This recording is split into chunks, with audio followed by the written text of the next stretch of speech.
I'm Stephen, USSR Robinson, and you're watching Sport Icons. Papa!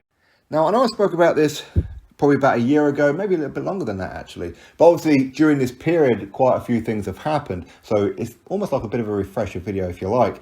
Now, if somehow Deontay Wilder manages to defeat Tyson Fury, yes, it's a huge if before someone says very unlikely. I understand it, almost mission impossible for some people. But upsets do happen, because this fight is a mismatch, let's be honest. But bigger upsets have happened. So if somehow Wilder defeats Tyson Fury, Deontay Wilder will create himself a little bit of history, writing himself into the history books by becoming the 5th heavyweight in the history of heavyweight boxing to win his world title back in the immediate rematch. The 4 previously are Floyd Pattison, Muhammad Ali, Lennox Lewis, and of course, most recently, Anthony Joshua. So if somehow Wilder manages to do it, that's 5. Okay, his career hasn't been great. He's done a lot of cherry picking and taking the easy route right the way through. But that bit aside, just this one little bit alone is a legacy. This one little bit alone is writing history that cannot be debated. That would be pretty spectacular, wouldn't it? Very few people can say that they've done this. Only 4 people can say they've done it so far. Floyd Pattison, Muhammad Ali, Lennox Lewis, and Anthony Joshua. So Wilder doing that becomes number 5. Now, we understand, of course we know, Wilder, he was willing to sell this opportunity. He wanted a bit of money. We heard it from Tyson Fury, where Fury said that the number was 20 million. Is Fury lying? Probably. I mean, his lips moved, so quite probably. Bob Arum, he said that the figure was a preposterous amount. Frank Warren said it was a crazy amount. Eddie Hearn said yesterday that he found out that they could have actually made a deal with Wilder back in December to terminate the contract. So in other words, there was a price. Whatever that price was, who knows?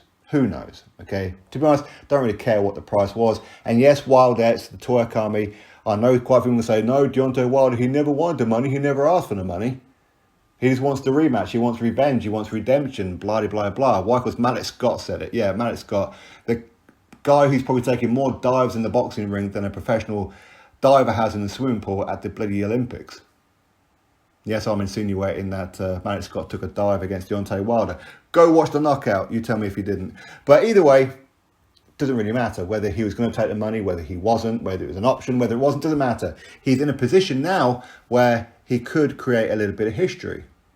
And with it being the immediate rematch, that's the part that's the history. Okay, it's not like he's going to become a 2-time heavyweight champion of the world. It's the fact that he's done it in the immediate rematch. In other words, Wilder and the other 4 gentlemen did not take any fights between losing the belt and regaining it, nor did the new champion. Fury hasn't had a fight since defeating Deontay Wilder. I say defeating very loosely, destroyed Deontay Wilder. Yes, he did try and do we're hearing, was it Ajit Cabio or Kailash Takam? Had he fought one of these guys back in December, then Wilder becoming number 5 is off the table. Okay, but it doesn't really matter because Wilder hasn't taken a fight himself. So now he's actually in a position, okay, it's not a position that he was particularly looking for, from what we understand, but regardless, he is. So will he defeat Tyson Fury? Very unlikely. Do I want him to beat Tyson Fury? No, of course not. Tyson Fury's pissed me off over this whole situation for sure. And every time he moves his lips from now on, I'm going to be questioning, is it a lie? I know some people will say, well, congratulations, you finally caught up. But ultimately, I've been supporting Tyson Fury for far too long to just not support him. Okay? Yeah, Tyson Fury, did he duck Anthony Joshua? I say it begrudgingly because I don't want to say it. But yes, I think he did duck Anthony Joshua. Yes, I do think he lied to you and me. I think this whole thing stinks. The whole thing was just one big con job. Do I know it for a fact? No. But all the evidence points towards that he is. So yes, he's in my bad books right now, okay? He's sleeping in the kennel in the garden, as far as I'm concerned. But I still want him to beat Wilder, of course I do. He's still a Brit. Wilder's not. Wilder's a bit of a prat. Okay, so hopefully Tyson Fury, he gets through it. But if somehow he doesn't and Wilder wins, Wilder has created himself a little bit of history. Okay, drop your thoughts below. Click thumbs up, subscribe, you know the drill. Catch you all in the next video.